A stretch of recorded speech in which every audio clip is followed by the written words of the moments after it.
নমস্কার বন্ধুরা, যদিও বা এটা আমার চ্যানেল না, আমার মায়ের চ্যানেল, তবু আজকে আমি এখানে ভিডিওটা করছি। বৃষ্টির দিনে মায়ের কাছে এসেছি, মা বলছিল কি খাবি, তো সবাই ছানাপোনারা আছে, ওরা বলল ডিম দিয়ে বিরিয়ানি করা হবে। তাহলে চলো আজকে আমরা চালু করব ডিম বিরিয়ানি। রান্নাটা করবে মা।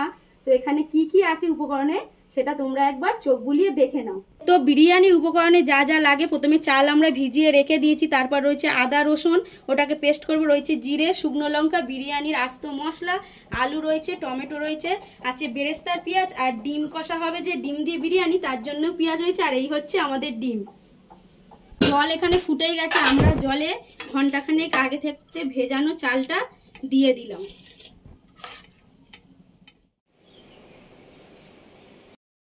তো ভাতটা এখানে বিরিয়ানির মোটামুটি 80% হয়ে গেছে। তো এই অবস্থায় আমরা নামিয়ে নেবো, কারণ এরপর আবার দমে দেওয়া হবে। তো আমাদের এখানে বিরিয়ানির জন্য ডিম আর আলুটা সেদ্ধ করতে দিয়েছি। ডিম তো প্রায় সেদ্ধ হয়ে গেছে, আর আলুটা একটু শক্ত রাখবো। আর আলুটা দেখতে সুন্দরের জন্য একটু ফুড কালারও ব্যবহার করেছি আমরা। তো ওখানে ডিম আলু সিদ্ধ হতে হতে এখানে আদা রসুনের পেস্ট করা হয়ে গেছে, আর এখানে জিরে বাটা হয়ে গেছে, এখানে লঙ্কারও বাটা হয়ে গেছে, মা এগুলোকে শিলে বেটেছে। এখানে বিরিয়ানির জন্য যা যা গোটা মশলা লাগে সব কিছু নিয়ে নিয়েছি, আর এখানে শুকনো খোলায় আমরা এটাকে একটু করে নেব। তো মশলাগুলো আমাদের এখানে এখন ভাজা হয়ে গেছে, এগুলোকে একটু আমরা এবার হামলদিস্তায় গুঁড়ো করে নিই। চলো মা, তুমি বেরেস্তাটা করে ফেলো, আর আমি এখানে এই মশলাগুলোকে হামলদিস্তায় একটু গুঁড়ো করে নিই।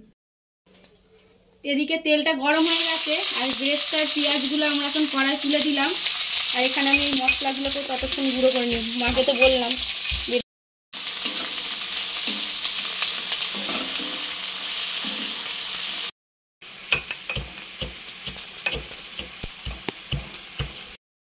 মশলা তো আর হামলদিস্তায় হলো না, বাধ্য হয়ে সেই শিল পাটা নিয়েই আমাদের এখন বসতে হলো। তো এখানেই আমি এখন মশলাগুলোকে গুঁড়ো করে নিচ্ছি। মশলাগুলো ভাজা হয়ে গেছে, এখন আমরা একটু তুলে নিই।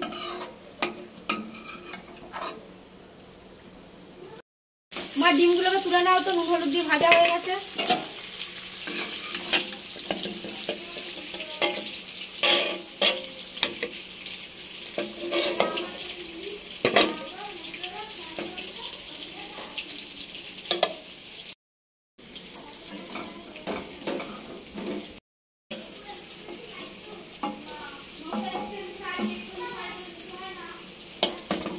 ডিমের কারির পেঁয়াজটা এখন ভাজা হচ্ছে। পেঁয়াজটা ভাজা হয়ে গেছে, এখন আদা রসুন বাটাটা দিচ্ছে, এরপর যাবে জিরে বাটা,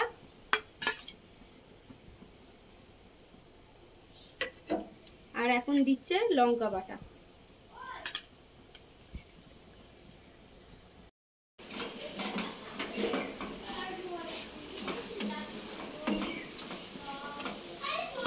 এবার মশলার মধ্যে একটু হলুদ গুঁড়ো দিয়ে দিল। এবার এটাকে কষানো হবে যতক্ষণ না তেল ছাড়বে। মশলা কষানো হয়ে গেছে, একটু টমেটো দিয়ে দিলাম। কষানো হয়ে গেছে, এখন মিট মশলাটা দেওয়া হবে, এরপর এখানে আলুটা দিয়ে একসাথে ভালো করে কষানো হবে। দিয়ে দেওয়া হলো, এর ভালো করে মশলার সাথে আলু কষানো হবে।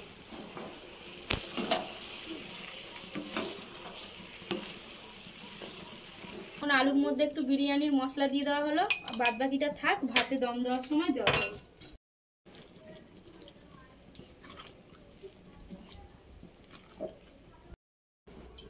দু ছিপি কেওড়া জল দিই, আর দু ছিপি যাবে গোলাপ জল। এবার দিয়ে দিচ্ছি দুধ, রঙের জন্য একটু ফুড কালার ব্যবহার করলাম, সাথে মিশিয়ে নিলাম ভালো করে।